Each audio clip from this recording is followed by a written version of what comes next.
গত শনিবার যাদবপুরে শিক্ষামন্ত্রী ব্রাত্য বসু ঢুকতেই কিন্তু চলে তুমুল বিক্ষোভ। আর সেই বিক্ষোভের রীতিমতো রণক্ষেত্রের চেহারা নেয় যাদবপুরে ছাত্রদের বিক্ষোভে রীতিমতো আহত হন শিক্ষামন্ত্রী ব্রাত্য বসু নিজেও। একাধিক অধ্যাপক আহত হয়েছেন, এমনকি ছাত্রছাত্রীরাও আহত হয়েছেন এবং ব্রাত্য বসুর গাড়ির তলায় পড়ে গুরুতর জখম হয়েছেন এক ছাত্র। তিনি এই মুহূর্তে হসপিটালে ভর্তি, চিকিৎসা চলছে তার। আর এই ঘটনা নিয়ে কিন্তু রীতিমতো উত্তাল একেবারে রাজ্য রাজনীতি। বাম ভার্সেস তৃণমূল, রীতিমতো তোলপাড় রাজ্য। বাম ছাত্র নেতৃত্বদের বিরুদ্ধে উঠেছে, এসএফআইয়ের বিরুদ্ধে উঠেছে বিস্ফোরক অভিযোগ। শিক্ষামন্ত্রী ব্রাত্য বসুর উপর হামলার চেষ্টা, একাধিক ধারায় এফআইআর দায়ের হয়েছে থানায়।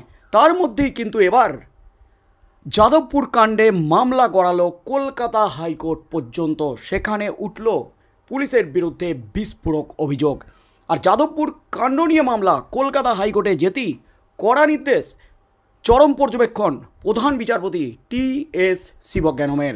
যাদবপুর কাণ্ডে খেলা ঘুরিয়ে দিলেন প্রধান বিচারপতি টি.এস. শিবজ্ঞানম। যাদবপুর বিশ্ববিদ্যালয়ে অশান্তির ঘটনা এবার গড়ালো কলকাতা হাইকোর্টে। প্রধান বিচারপতি টি.এস. শিবজ্ঞানম এবং বিচারপতি চৈতালি চট্টোপাধ্যায়ের বেঞ্চে বেশ কয়েকটি বিষয় উল্লেখ করে মামলা করার জন্য দৃষ্টি আকর্ষণ করলেন কয়েকজন। শুধু প্রধান বিচারপতির বেঞ্চে নয়, বিচারপতি তীর্থঙ্কর ঘোষের বেঞ্চও যাদবপুরের ঘটনা নিয়ে মামলা করার আবেদন জানানো হয়েছে। প্রাথমিকভাবে প্রধান বিচারপতি মামলাকারীদের আবেদন শুনে বিশ্ববিদ্যালয়ের প্রশাসকের কাছে যাওয়ার কথা বলেন। প্রধান বিচারপতি জানান তিনি বিশ্ববিদ্যালয়ের প্রশাসক নন। তবে তারপরে মামলাকারীর আইনজীবীর বক্তব্য শুনে অবশেষে মামলা করার অনুমতি দেন, নির্দেশ দেন প্রধান বিচারপতি। ওয়েব কুবার বার্ষিক সম্মেলন ঘিরে শনিবার দফায় দফায় উত্তেজনা তৈরি হয় বিশ্ববিদ্যালয় চত্বরে। শিক্ষামন্ত্রী ব্রাত্য বসুর গাড়ির সামনে বিক্ষোভ, ধস্তাধস্তি, গাড়ির বনেটে উঠে পড়া, গাড়িতে ভাঙচুরের মতো ঘটনা ঘটেছিল বলে অভিযোগ। এমনকি শনিবারের বিশৃঙ্খলায় ব্রাত্য আক্রান্ত হন বলেও অভিযোগ করা হয়েছিল। পাশাপাশি বাম ছাত্র সংগঠন এসএফআইয়ের অভিযোগ, মন্ত্রীর গাড়ির তলায় চাপা পড়ে আহত হন এক ছাত্র। শুধু বিশ্ববিদ্যালয়ে নয়, ঘটনার রেশ ছড়িয়ে পড়ে ক্যাম্পাসের বাইরেও। তৃণমূল এসএফআইয়ের অভিযোগ পাল্টা অভিযোগকে কেন্দ্র করে বারবার উত্তেজনা ছড়ায়। সেই ঘটনা নিয়ে এবার হাইকোর্টে মামলা দায়ের হলো আইনজীবীদের তরফ থেকে। উঠেছে পুলিশের বিরুদ্ধে অতি সক্রিয়তার অভিযোগ। পুলিশের বিরুদ্ধেও কিন্তু বিস্ফোরক অভিযোগ তুলেছেন মামলাকারীরা। সোমবার যাদবপুরের ঘটনা নিয়ে জনস্বার্থ মামলা দায়েরের আবেদন জানানো হয়েছিল প্রধান বিচারপতির বেঞ্চে। মামলাকারীর আইনজীবী শুভম দাসের আবেদন, যাদবপুরে পড়ুয়াদের নিরাপত্তার ব্যবস্থা করা হোক। শুধু তাই নয়, যাদবপুর বিশ্ববিদ্যালয়ে পুলিশ আউটপোস্ট করার দাবি জানানো হয়েছে। আইনজীবীর বক্তব্য, উপাচার্য পড়ুয়াদের নিরাপত্তা দিতে ব্যর্থ। তাঁর দাবি, সুপ্রিম কোর্ট বা কলকাতা হাইকোর্টের প্রাক্তন কোনো বিচারপতির তত্ত্বাবধানে যাদবপুরে একটি কমিটি গঠন করা হোক।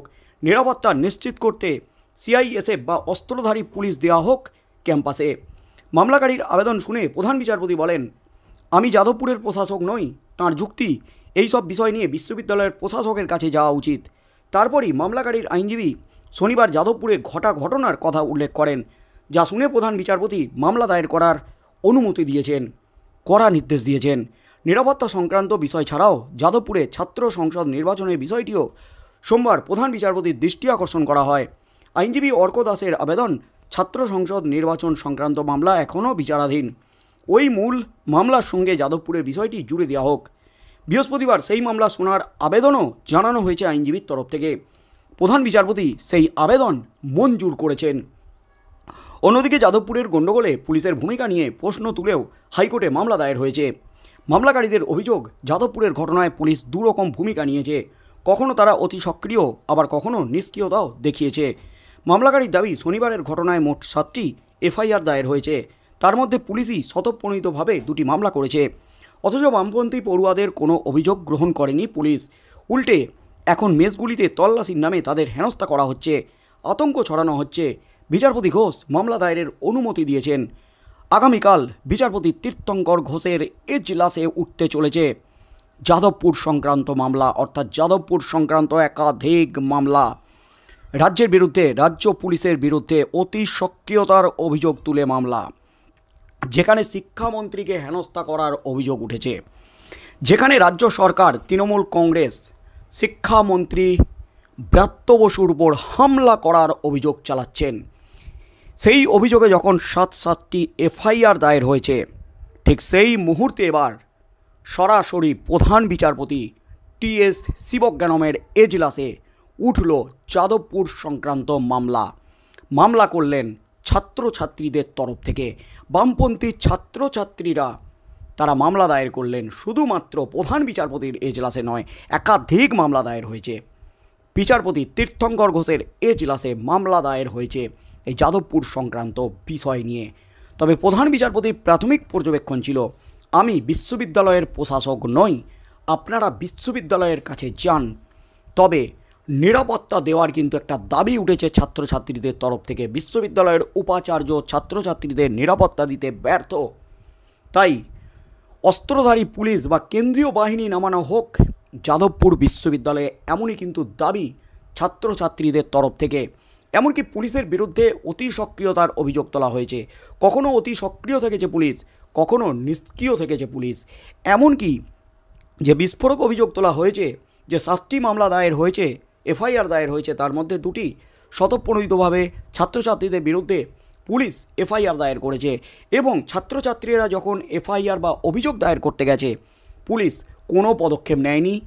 উল্টে তারা পুলিশ হোস্টেলে ঢুকে ছাত্রছাত্রীদের তল্লাশির নামে হেনস্থা করছে। রীতিমতো সরগরম একেবারে রাজ্য রাজনীতি।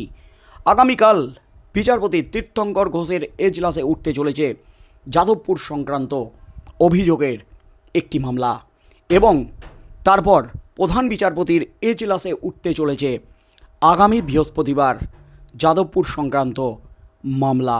আর এই মামলায় কিন্তু কাঠগোড়ায় সেই রাজ্য সরকার, সেই রাজ্য পুলিশ, যেখানে শিক্ষামন্ত্রী ব্রাত্য বসুর উপর হামলার অভিযোগ উঠেছে। তবে ছাত্রছাত্রীদের যেটা দাবি, তারা নাকি শিক্ষামন্ত্রীর সাথে কথা বলতে চেয়েছিলেন, শিক্ষামন্ত্রীকে ডেপুটেশন দিতে চেয়েছিলেন, কিন্তু শিক্ষামন্ত্রী দাঁড়াননি, গাড়ি নিয়ে তীরে বেরিয়ে যান। সেই সময়ই একটা উত্তেজনার পরিস্থিতি সৃষ্টি হয় যাদবপুর বিশ্ববিদ্যালয় ক্যাম্পাসে। এবং যাদবপুর বিশ্ববিদ্যালয়ের ক্যাম্পাসের মধ্যে শিক্ষামন্ত্রী অত জোরে কী করে গাড়ি চালিয়ে বেরিয়ে গেলেন, এখানে তো আরও দুর্ঘটনা ঘটার একটা চান্স থাকতো। সেখানে কিন্তু শিক্ষামন্ত্রী সংবাদ মাধ্যমের সামনে মুখ খুলে এই ঘটনাকে দুঃখজনক বলেছেন, এবং ছাত্রের যে গুরুতর আহত হওয়া সেটাকে দুঃখজনক বলেছেন। এবং তার যে ড্রাইভার, সে অল্প বয়সী ছেলে, তাই সে ভয় পেয়ে গিয়েছিল। তাকে ঘুষি মারতেই, সে নিজেকে বাঁচাতে, গাড়ির কাঁচ ভেঙে দিতেই সে ভয়ে গাড়ি স্পিডে বার করে নিয়ে গিয়েছিল। এই নিয়েও কিন্তু প্রশ্ন উঠে গেছে, গাড়ি নিয়েও প্রশ্ন উঠে গেছে। গাড়ির পলিউশন ফেল হয়ে গেছে, একাধিক অভিযোগ রয়েছে গাড়ি নিয়েও। গাড়ির মালিক কুণাল ঘোষ এমন দাবি করা হয়েছে। তার মধ্যেই হাইকোর্টে মামলা। আগামীকাল বিচারপতি তীর্থঙ্কর ঘোষ কী নির্দেশ দেন এবং আগামী বৃহস্পতিবার প্রধান বিচারপতি কী নির্দেশ দেন, তার আগেই কিন্তু কড়া পর্যবেক্ষণ প্রধান বিচারপতি টিএস শিবজ্ঞানমের। তাই কী হতে চলেছে এই মামলাগুলি, পুলিশের বিরুদ্ধে যে অতি সক্রিয়তার অভিযোগ উঠেছে, কী নির্দেশ দেন বিচারপতিরা, সেদিকেই চোখ থাকবে গোটা রাজ্যের।